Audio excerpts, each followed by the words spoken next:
Hello and welcome to a new Brave Frontier video. Today I decided to do something a little bit different and do a top 10. I say top 10 is just 10. There's no top, there's no like real importance to these terms. It's just 10 terms I think are useful in the context of Brave Frontier. Whether these be just like community like made up terms or just terms that are in the game that I think need a little bit more explanation. Just because like there's a lot of confusing things going on in Brave Frontier that maybe like new players or returning players who haven't played the game in like 5 years haven't like experienced. So without further ado, let's get on into the first term right here, number 10, I guess. The first term I want to talk about, and this might take me a little bit to really go into detail about because it is a bit in depth, but I will try my best to keep this brief. It is the Timlo Nuke strategy, or just Timlo Nuke, or just Timlo. I'm not entirely certain how the strategy got its name. It was developed by a user. I imagine his username is just Timlo, and Brave Frontier might be something different. I'm not entirely certain. But it's a strategy where you utilize a bunch of broken buffs. You use Recast, you use extra action. One of the big proponents to the Timlo Nuke is Arumots. Arumots being a speed to get units. All you need is 200 Brave Insignia tokens to get them. You are going to need a Recaster. Ravia is a good option, but there are, of course, not Ravia. Ravia is not a Recaster. She has extra action. Extra action you're gonna need. Ravia is a good choice for extra action. Recaster Andaria is a good choice because she provides 40% Braver's gauge cost reduction just for being a leader. So yeah, Leonathan has 2 videos about the Timlo Nuke strategy. The first one's about 5-ish minutes long. I think it's closer to 6 actually. It's just a brief description on like how it works. His second video is about 15 minutes long. But there's a lot more that really goes into the Timlo Nuke, and he does a better job explaining it into more detail in the 15-minute video. There will be a link to both in the description down below, so be sure to check it out if you want to find out how to deal a lot of damage.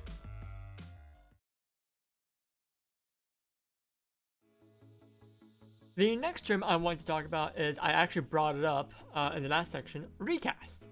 Recast is where in a unit's kit it reads activates BB, SBB, UBB twice in 1 turn, or just twice for X amount of turns. And the way that works is just simply like as soon as, like, let's say you have someone like Giselle who has guaranteed Recast, a 100% chance for units to use their BB, SBB, UBB again in the same turn. Giselle uses her UBB. All the units have used their Super Brave Burst, just to keep things easy. As soon as each unit is done using their Brave Burst, Super Brave Burst, or Ultimate Brave Burst, they immediately go again. Like, as soon as they're done, just again, to deal a lot of damage, which is super useful just to deal more damage. It's used in conjunction with extra action a lot just to like maximize your damage output. And yeah, super useful. Just Recast is super nice. Typically, if a unit has Recast, they're probably going to be considered to be fairly good. Not always guaranteed to be good, even if they do have Recast, but it certainly does help. Makes it more usable.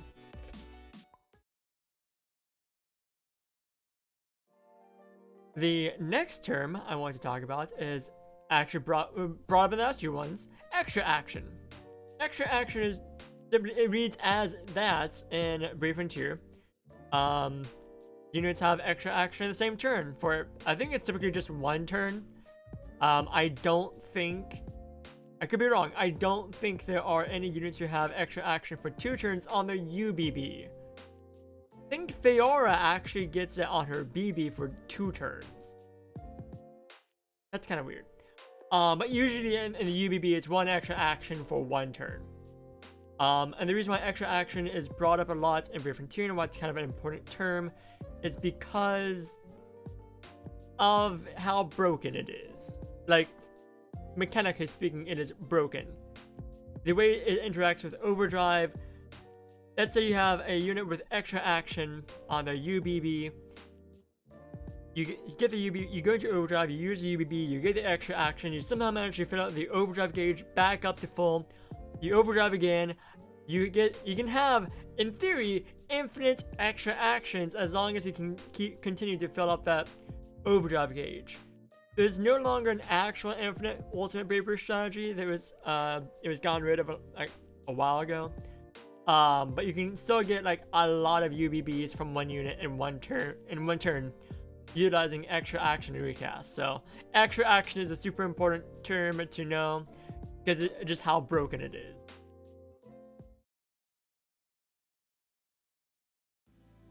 The next term, the number 6 slot, is it number 6? I can't math. Mitigator, mitigation. These go hand in hand because of, well, 3 words. So a mitigator is someone who mitigates damage. This specifically refers to units who, in their text, usually their Brave Burst or Super Brave Burst, has the effect of 50% damage reduction for X amount of turns. If they have this phrasing in their BB or SBB, or given to their BB, SBB with enhancements, they are a mitigator. They mitigate damage. The straight up damage you're going to receive from being attacked by enemies. Yeah.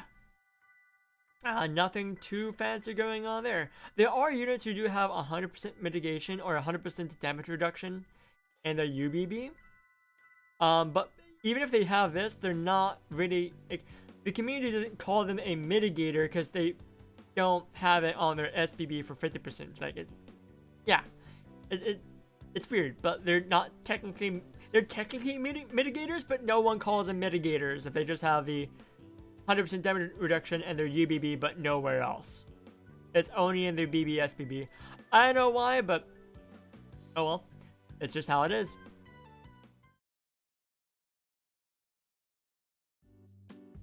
Next up, the number 5 and I'm bad at math. 4 slot, 5 and 4 slot, go hand in hand here. Number 5 slot is DOT, damage over time or damage on turn. I believe it's actually the first one, damage over time. Both make sense to me. I take it as you will. But regardless, DOT refers to when your units or when the enemy takes damage after they have made their turn. And the reason why I say either your units or the enemy is because both can be inflicted with DOT. Typically, you're going to see this more with enemies inflicting it onto your units. Primarily in the Recast 7 bosses, the 3rd tier boss does actually inflict DOT. It's really obnoxious and I don't like it. But there are units that you can use that do inflict DOT, and they tend to be more competitive units from what I gather, but there are also, I say competitive, the units you find in PvP in like Coliseum, Arena, Vortex Arena, all those tend to have like DOT effects, but there are non-PvP units that do have DOT effects as well. So it's just, DOT refers to an effect that's inflicted that just causes more damage when the turn ends. It's a fixed amount of damage, not much you can do there. Super useful to just take down bosses, really obnoxious to be inflicted with. And the number 4 slot goes hand in hand with DOT, additional damage reduction. This is a term within the game. Additional damage reduction refers to reducing damage on turn, DOT damage. It does not refer to just more mitigation. It's technically a form of mitigation, but it's not the same form of mitigation that 50% damage reduction refers to. So typically you would see like 20% additional damage reduction.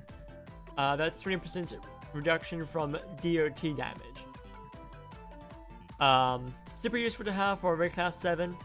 Definitely recommend taking it with you for that. So yeah.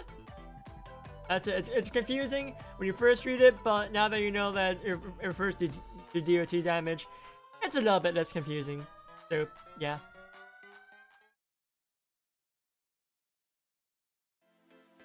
Up next, we have an acronym. These next two are acronyms, like 4 of these items are acronyms. EWD.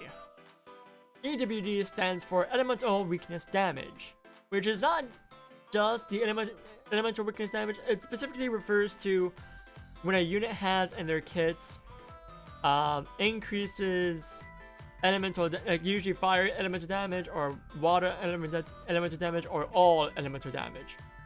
Sadly, the all elemental damage does not stack with element specific boosts. Boosts elemental damage. That's what it is. And what this does is it simply increases the amount of damage that your units inflict onto enemies that are weak to units. So like boost fire elemental damage or boost the amount of damage fire units do to earth units due to weakness. Super useful to have. It's one of the many buffs a lot of players look at to see if a unit has, if they're actually if they're considered to be one of the best units for their elements. If a unit provides EWD, they are probably going to be pretty good, especially if they provide other essential buffs as well. So, super useful to look out for. Definitely recommend looking to see if your units have it. And yeah.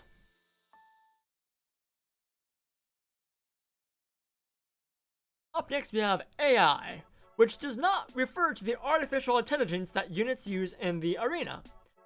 It refers to the a certain effect, Angel Idol, the Angel Idol effect. And this in turn references the item in the game of the same name, the Angel Idol. The Angel Idol makes it so that way the unit you use it on is guaranteed to survive for that turn. It cannot be knocked out in that turn. It has KO negation for that turn, unless the buff gets wiped. And this is super important because there are a lot of units who provide Angel Idol buffs on their UBB. And there are some bosses where you're going to want those Angel Idol buffs to actually, get past their like squad wiping attacks. If you don't just absolutely nuke it first. So if you aren't like a super powerful, if you don't have like a lot of these super powerful units or spheres or Elgifs, having Angel Idol on your squad does help your survivability. So it's super useful to go for Angel Idol or AI for your squads, typically through the use of UBBs, because that's an infinite use of Angel Idol.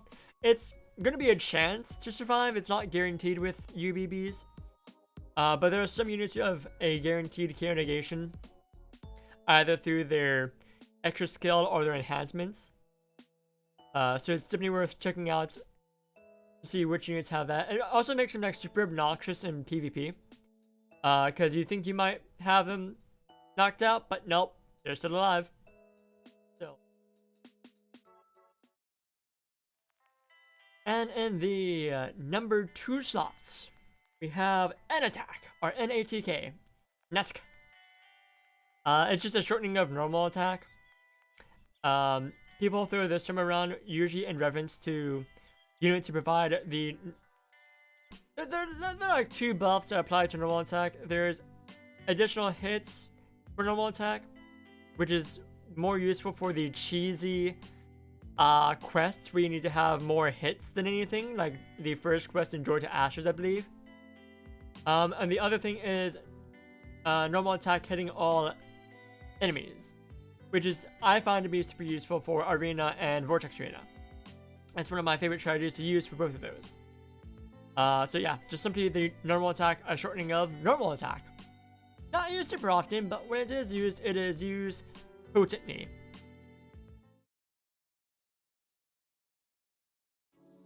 And the last term, the number 1 slot is UOC, the one term to really excite any player, new or old, your own unit of choice. Now this term makes a little bit less sense nowadays, seeing as the traditional unit of choice was gotten rid of back in, I believe, end of 2018, beginning of 2019.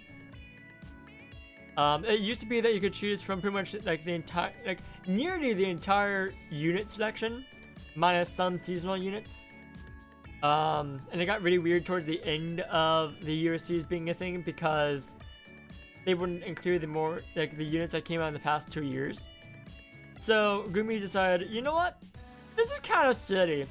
No one's gonna be picking up any of these super old units like Okina or the old Hadron, unless they're like an old player who wants to pick up a unit they never got and they're never gonna use.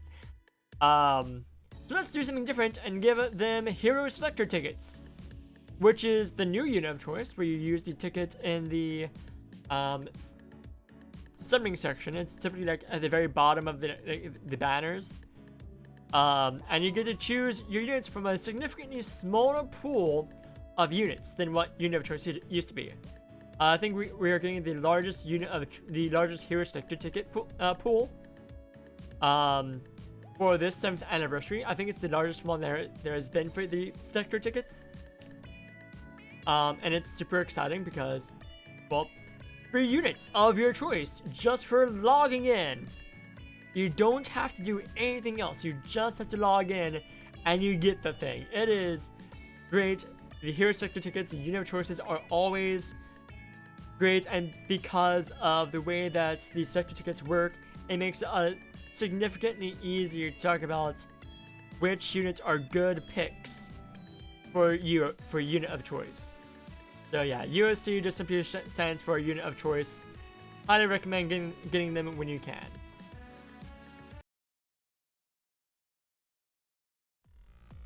Thank you for checking out this video. If you think there are more terms that people would want to know when playing Brave Frontier that may not be as self-descriptive as you might think, let me know in the comments down below. I might make another video like this in the future.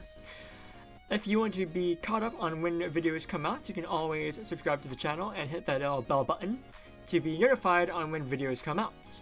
You can also follow us on the Twitter account in the description down below, as well as the Discord server in the description down below. Thank you for checking out the Grand Guide Library. We hope you visit once again.